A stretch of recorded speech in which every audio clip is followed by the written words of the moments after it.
Good morning, everybody. I want to give a quick update on what's happening with the debt negotiations, provide my perspective, and then I'm going to take a few questions. As all of you know, I met with congressional leaders yesterday. We're going to be meeting again today, and we're going to meet every single day until we get this thing resolved. The good news is that all the leaders continue to believe, rightly, that it is not acceptable for us not to raise the debt ceiling and to allow the U.S. government to default. We cannot threaten the United States full faith and credit for the first time in our history. We still have a lot of work to do, though, to get this problem solved. And so let me just make a couple of points. First of all of us agree that we should use this opportunity to do something meaningful on debt and deficits. And the reports that have been out there have been largely accurate, that Speaker Boehner and myself had been in a series of conversations about doing the biggest deal possible so that we could actually resolve our debt and our deficit challenge for a long stretch of time. And I want to say I appreciate Speaker Boehner's good faith efforts on that front.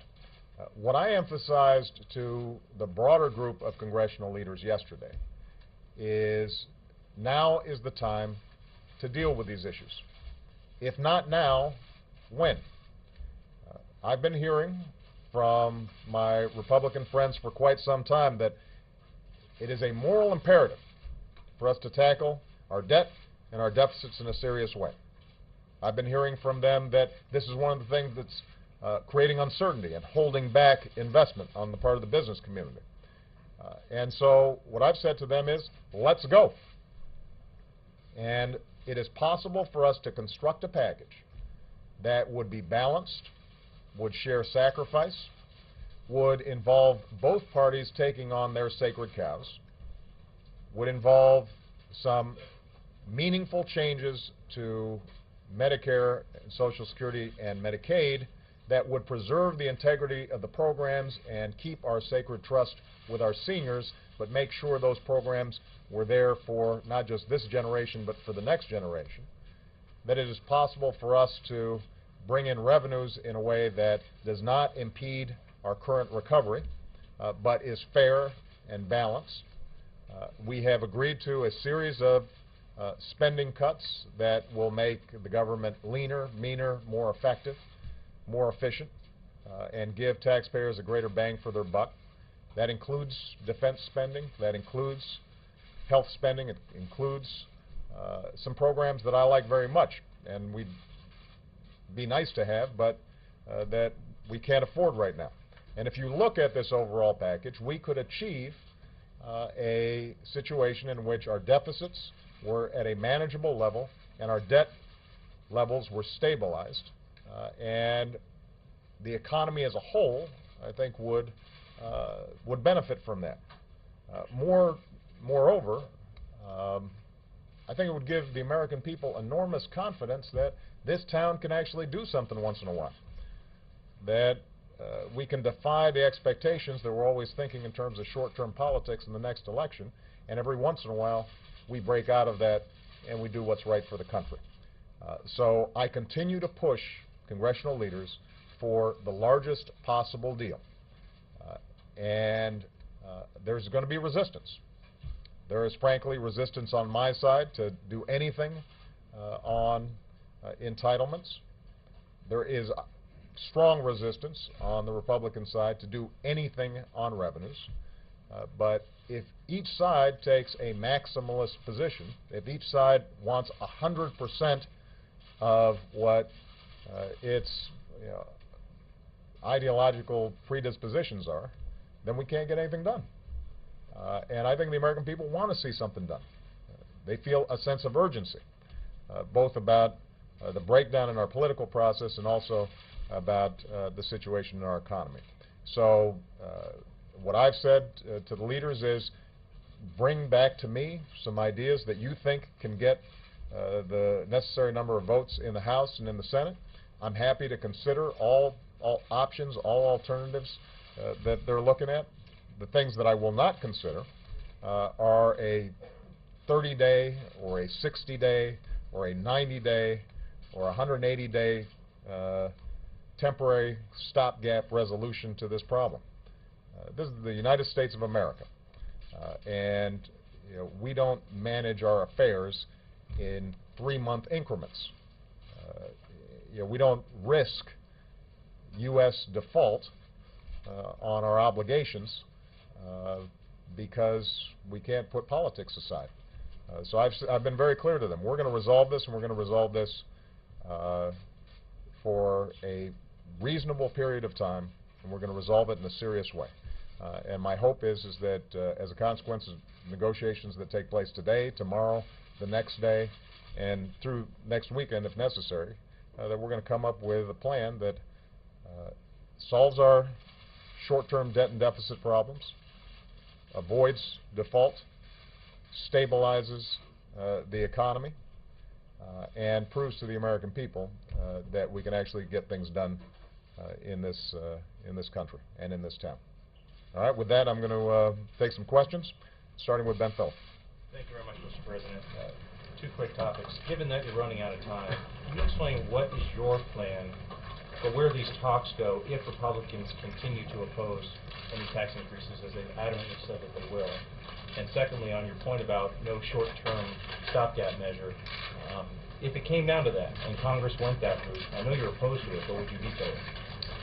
I will not sign a 30-day or a 60-day or a 90-day extension. That is just not an acceptable approach. And if we think it's going to be hard, if we think it's hard now, imagine how these guys are going to be thinking 6 months from now in the middle of election season, when they're all up. It's not going to get easier, it's going to get harder. So we might as well do it now. Pull off the Band-Aid. Eat our peas. Now's the time to do it. If not now, when? We keep on talking about this stuff, and we have these high-minded pronouncements about how we've got to get control of the deficit and how we owe it to our children and our grandchildren. Well, let's step up. Let's do it. I'm prepared to do it. I'm prepared to take on significant heat from my party to get something done. And I expect the other side should be willing to do the same thing if they mean what they say, that this is important. And let me just, Ben, comment on this whole issue of tax increases, because there's been a lot of information floating around there. I want to be crystal clear. Nobody has talked about increasing taxes now. Nobody has talked about increasing taxes next year. What we have talked about is that starting in 2013, that we have gotten rid of some of these egregious loopholes that are benefiting corporate jet owners or oil companies at a time where they're making billions of dollars of profits. What we have said is, as part of a broader package, we should have revenues, and the best place to get those revenues are from folks like me who have been extraordinarily fortunate, and that millionaires and billionaires can afford to pay a little bit more, going back to the Bush tax rates. And what I've also said to the Republicans is, if you don't like that formulation, then I'm happy to work with you on tax reform that could potentially lower everybody's rates and broaden the base, as long as that package was sufficiently progressive so that we weren't balancing the budget on the backs of middle-class families and working-class families. And we weren't letting hedge fund managers or authors of best-selling books off the hook. That is a reasonable proposition. So when you hear folks saying, well, the president shouldn't want massive job-killing tax increases when the economy's this weak, nobody's looking to raise taxes right now. We're talking about potentially 2013 and the out years. In fact, the only proposition that's out there about raising taxes next year would be if we don't renew the payroll tax cut that we passed in December, and I'm in favor of renewing it for next year as well. But there have been some Republicans who said we may not renew it. And if we don't renew that, then the $1,000 that's been going to a typical American family this year as a consequence of the tax cut that I worked with the Republicans and passed in December, that lapses. That could weaken the economy. So I have bent over backwards to work with the Republicans to try to come up with a formulation that doesn't require them to vote sometime in the next month to increase taxes. What I've said is, let's identify a revenue package that makes sense, that is commensurate with the sacrifices we're asking other people to make, and then I'm happy to work with you to figure out how else we might do it. Do you see any path to a deal if they don't budge on taxes? I do not see a path to a deal if they don't budge, period. I mean, if the basic proposition is it's my way or the highway, then we're probably not going to get something done because we've got divided government. We've got Democrats controlling the Senate. We probably are going to need Democratic votes in the House for any package that could possibly pass. And so if, in fact, Mitch McConnell and John Boehner are sincere, and I believe they are, that they don't want to see the U.S. government default, then they're going to have to compromise just like Democrats are going to have to compromise, just like I have shown myself willing to compromise. Chip Reed. Thank you, Mr. President.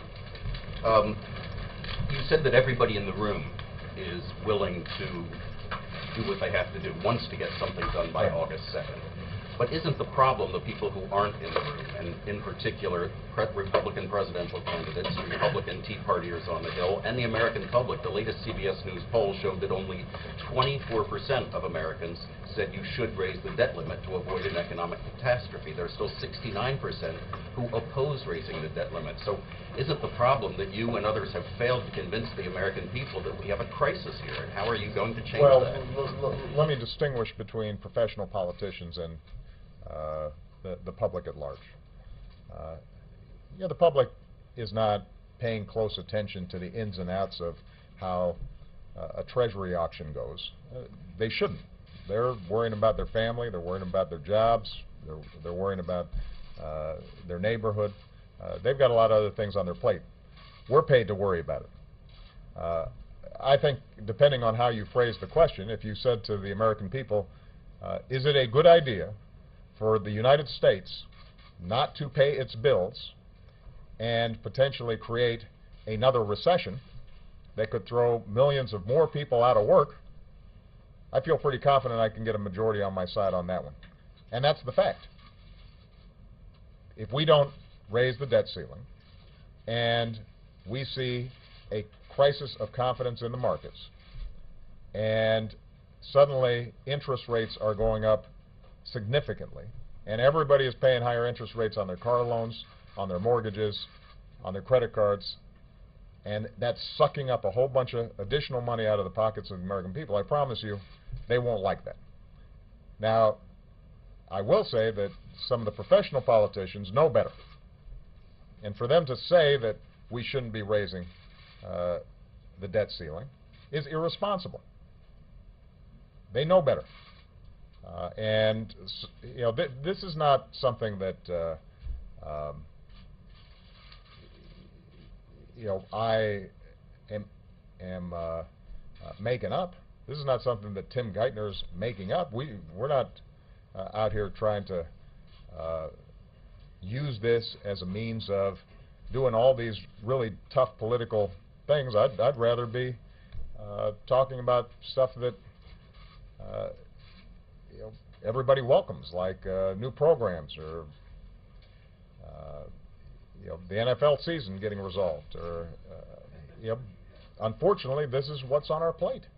It's before us right now, and we've got to deal with it. So what you're right about, I think, is that the leaders in the room here, at a certain point, have to step up and do the right thing, regardless of the voices in our respective parties that are trying to undermine that effort.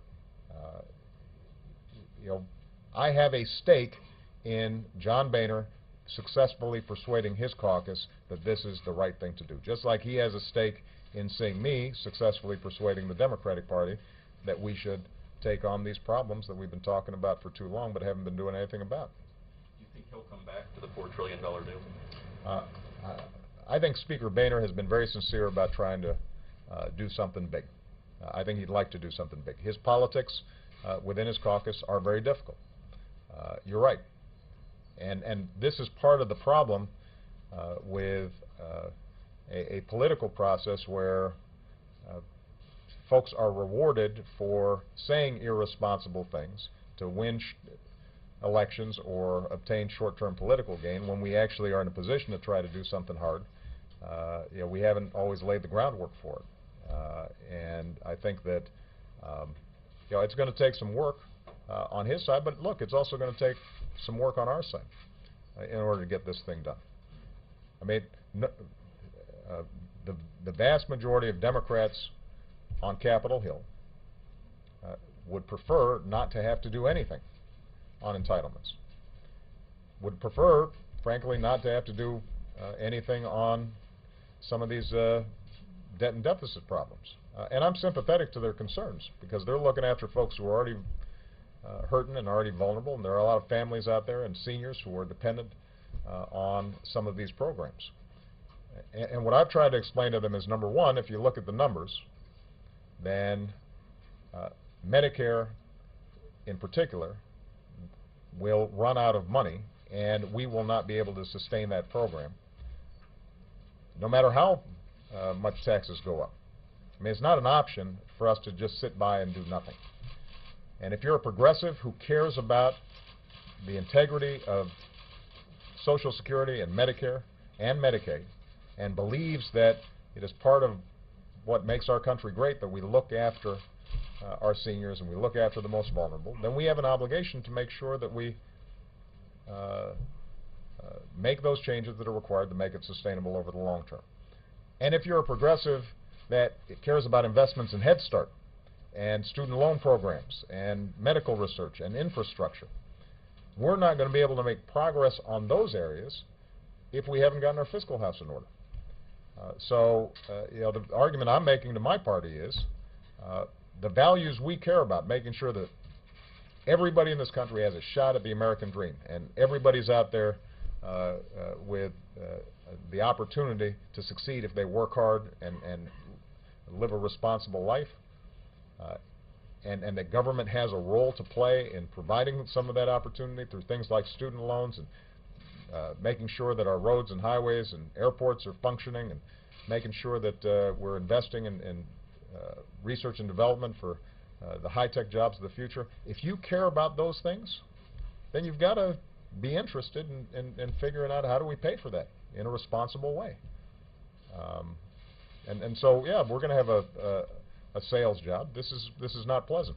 It is hard to persuade people to do hard stuff that entails trimming benefits and increasing revenues. But the reason we've got a problem right now is people keep on avoiding hard things. And I think now's the time for us to go ahead and take it on. Rich Wolf. You keep talking about balance, shared sacrifice, but in the $4 trillion deal that you're talking about roughly, it seems that we're now at about 4-to-1 spending to taxes. We're talking about $800 billion in taxes roughly. That doesn't seem very fair to some Democrats. I'm wondering if you could clarify why we're at that level, and also if you could clarify your Social Security position. Would any of the money from Social Security, even from just change CPI, go toward the deficit as opposed to back into the trust fund? With respect to Social Security is not the source of our deficit problems. Social Security, if it is part of a package, would be an issue of how do we make sure Social Security extends its life and is strengthened. The reason to do Social Security is to strengthen Social Security to make sure that those benefits are there for seniors in the out years. The reason to include that potentially in this package is if you're going to take a bunch of tough votes, you might as well do it now, as opposed to trying to muster up the political will to get something done further down in the future. With respect to a balanced package, is the package that we're talking about exactly what I would want? No. I might want more revenues and fewer cuts to programs that benefit middle-class families that are trying to send their kids to college, or benefit all of us because we're investing more in medical research. So I make no claims that somehow the position that Speaker Boehner and I discussed reflects 100% of what I want. But that's the point. My point is that I'm willing to move in their direction in order to get something done. And that's what compromise entails. We have a system of government in which everybody's got to give a little bit. Now, what I will say is that the revenue components that we've discussed would be significant and would target folks who can most afford it. And if we don't do any revenue, because you may hear the argument that why not just go ahead and do all the cuts and we can debate the revenue issues in the election, right? You'll hear that from some Republicans. The problem is that if you don't do the revenues, then to get the same amount of savings, you've got to have more cuts, which means that it's seniors, or it's poor kids, or it's medical researchers, or it's our infrastructure that suffers. And I do not want, and I will not accept, a deal in which I am asked to do nothing. In fact, I'm able to keep hundreds of thousands of dollars in additional income that I don't need, while a parent out there who's struggling to figure out how to send their kid to college suddenly finds that they've got a couple $1,000s less in grants or student loans. That's what the revenue debate's about. It's not because I want to raise revenues for the sake of raising revenues, or I've got some grand ambition to create a bigger government. It's because if we're going to actually solve the problem, there are a finite number of ways to do it. And if you don't have revenues, it means you are putting more of a burden on the people who can least afford it. And that's not fair. I think the American people agree with me on that. Sam Stein. Thank you, Mr. President. With unemployment now at 9.2%, and a large chunk of those lost jobs coming from the public sector, it's now really a good time to cut billions of dollars in spending. How will this will create jobs? And then to piggyback on the Social Security question, what do you say to members of your own party who say it doesn't contribute to the deficit, let's consider it, but not in this context?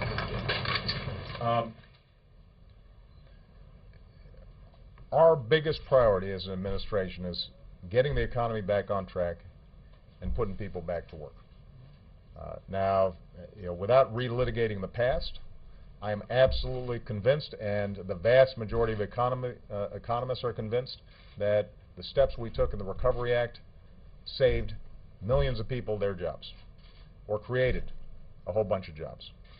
And part of the evidence of that is as you see what happens with the Recovery Act phasing out. When I came into office and budgets were hemorrhaging at the state level, part of the Recovery Act was giving states help so they wouldn't have to lay off teachers, police officers, firefighters. As we've seen that federal support for states diminish, you've seen the biggest job losses in the public sector. Teachers, police officers, firefighters losing their jobs. So my strong preference would be for us to figure out ways that we can continue to provide help across the board. But I'm operating within some political constraints here, because whatever I do has to go through the House of Representatives. What that means then is that among the options that are available to us is, for example, the payroll tax cut, which might not be exactly the kind of program that I would design in order to boost employment, but does make a difference because it puts money in the pockets of people who are then spending it at businesses, large and small. That gives them more customers, increases demand, and it gives businesses a greater incentive to hire. And that would be, for example, a component of this overall package. Unemployment benefits, again, puts money in the pockets of folks who are out there, you know, knocking on doors trying to find a job every day, giving them those resources. That puts more money into the economy, and that potentially improves the climate for businesses to want to hire. You know, as part of a component of a deal, I think it's very important for us to look at what are the steps we can take short term in order to put folks back to work. I am not somebody who believes that just because we solve the deficit and debt problems short term, medium term, or long term, that automatically solves the unemployment problem. I think we're still going to have to do a bunch of stuff, including, for example, trade deals that are before Congress right now that could add tens of thousands of jobs. Republicans gave me this list at the beginning of this year as a priority, something that they thought they could do. Now I'm ready to do it, and so far we haven't gotten the kind of movement that I would have expected. We've got the potential to create an infrastructure bank that could put construction workers to work right now, rebuilding our roads and our bridges and our vital infrastructure all across the country. So those are still areas where I think we can make enormous progress. I do think that if the country as a whole sees Washington act responsibly, compromises being made, the deficit and debt being dealt with for 10, 15, 20 years, that will help with businesses feeling more confident about aggressively investing in this country, foreign investors saying America's got its act together and are willing to invest. And so it can have a positive impact in overall growth and employment.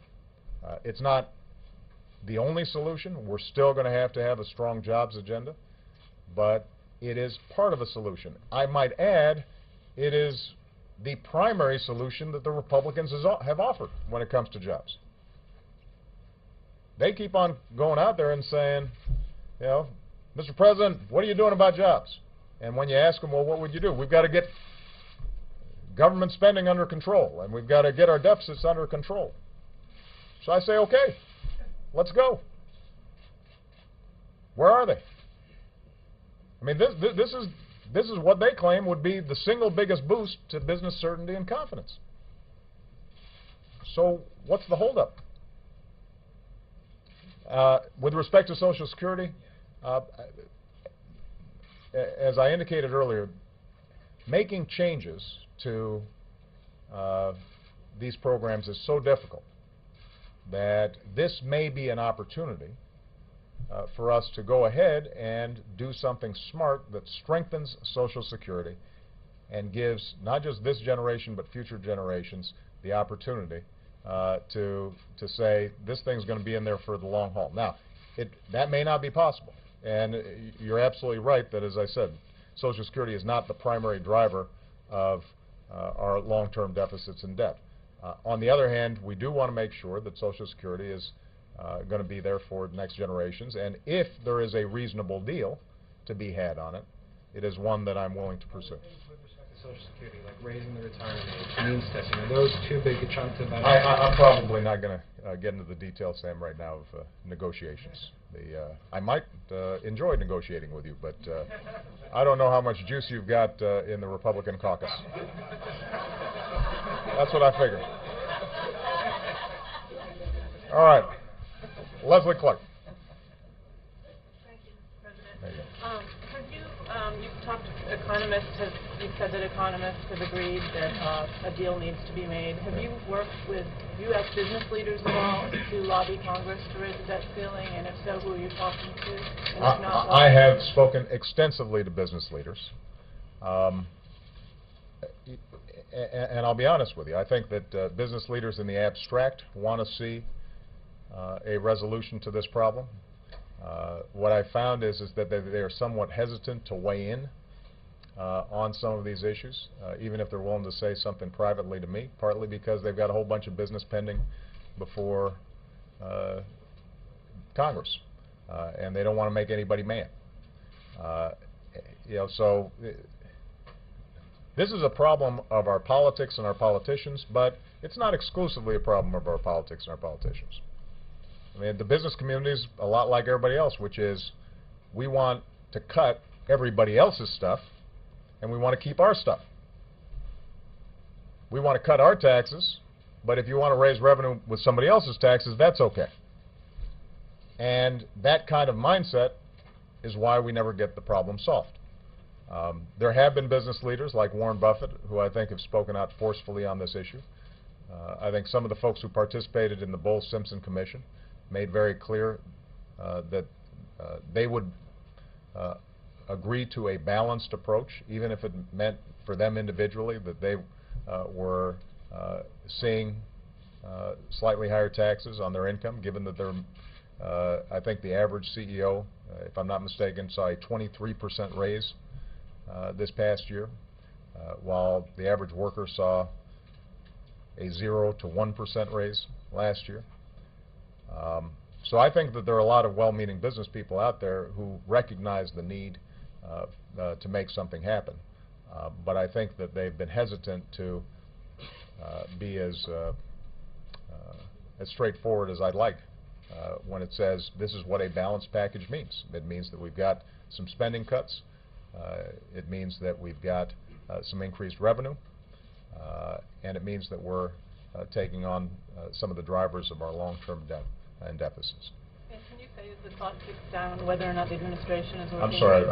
Can you say as the clock ticks down whether or not the administration is working on any sort of contingency plans if things don't happen by August 2nd?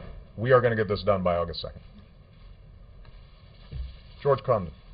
Mr. President, to follow on Chip's question, you said that the Speaker faces tough politics in his caucus. Do you have complete confidence that he can deliver the votes on anything that he agrees to? Is he in control of his caucus? You know, that's a question for the Speaker, not a question for me. My experience with John Boehner has been good.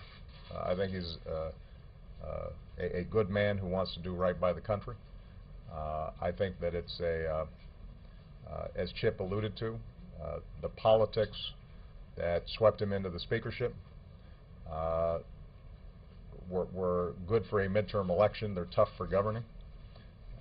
And you know, part of what the Republican caucus generally needs to recognize is that American democracy works when people listen to each other, we're willing to give each other the benefit of the doubt, we assume the patriotism, good intentions of the other side, and we're willing to make some sensible compromises to solve big problems.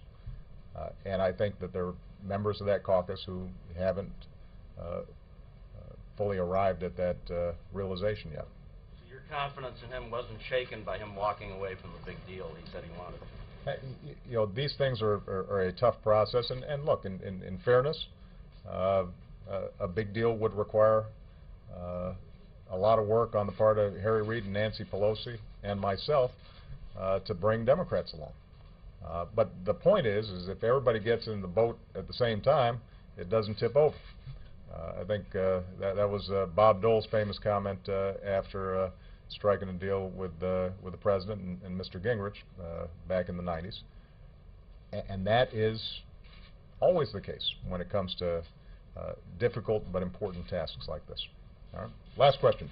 April Ryan. Mr. President, hi. I want to revisit the issue of sacrifice.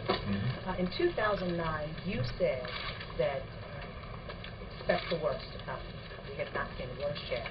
And now with these budget cuts looming, you have minorities, the poor, the elderly, as well as people who are scared of losing jobs, fearful.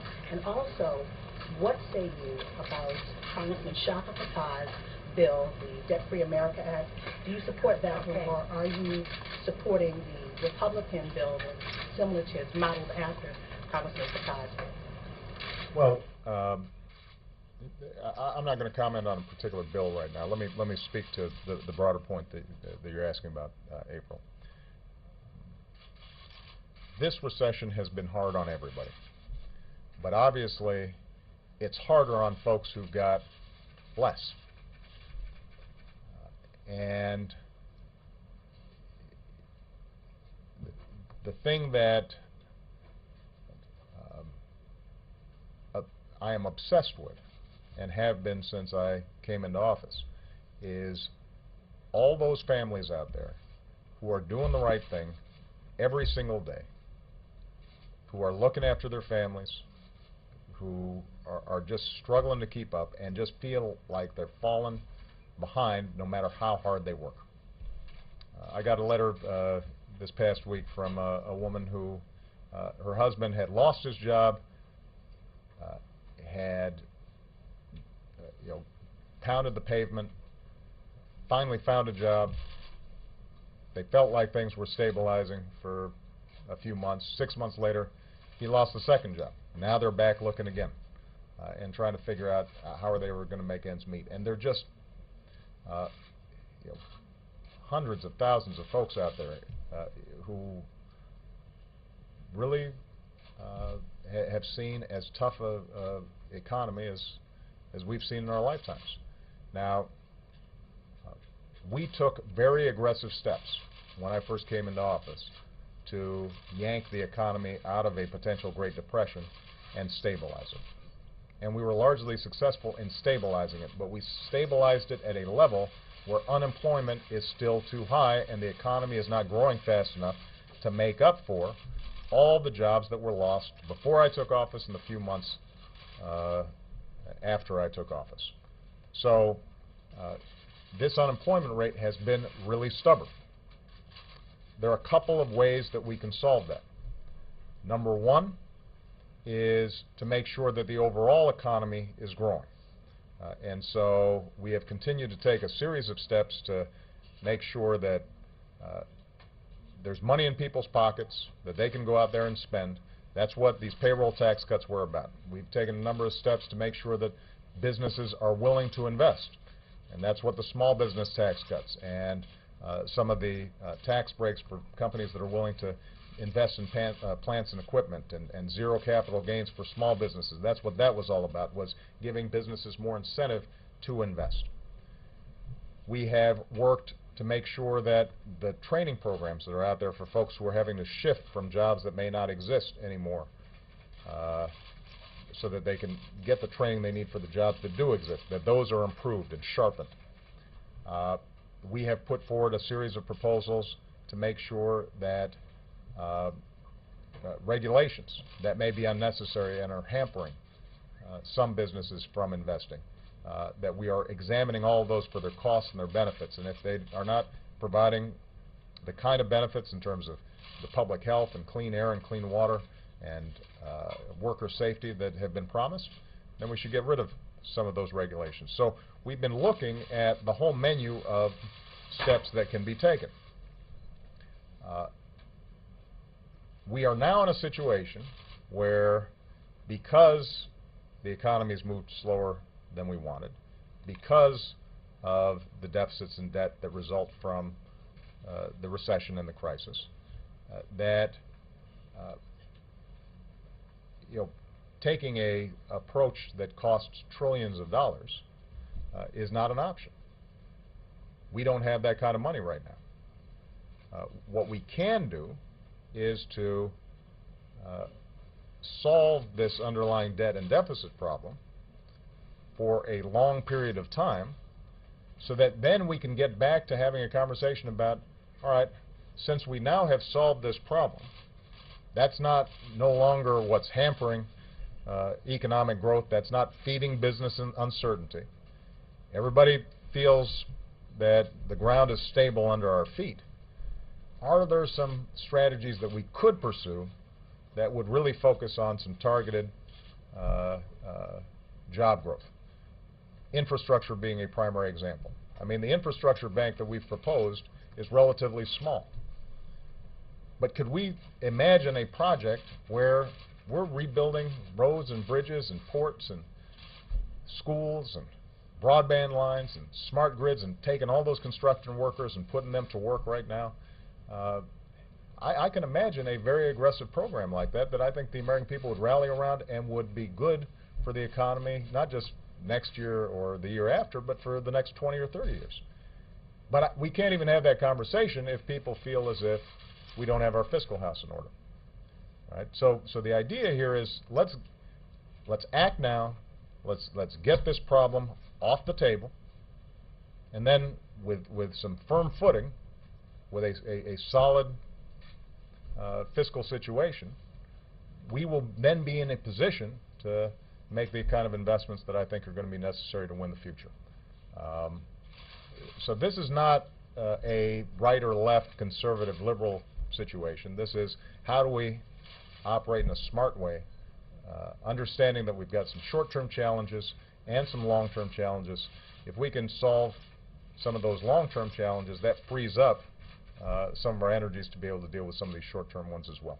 All right? Thank you very much, everybody.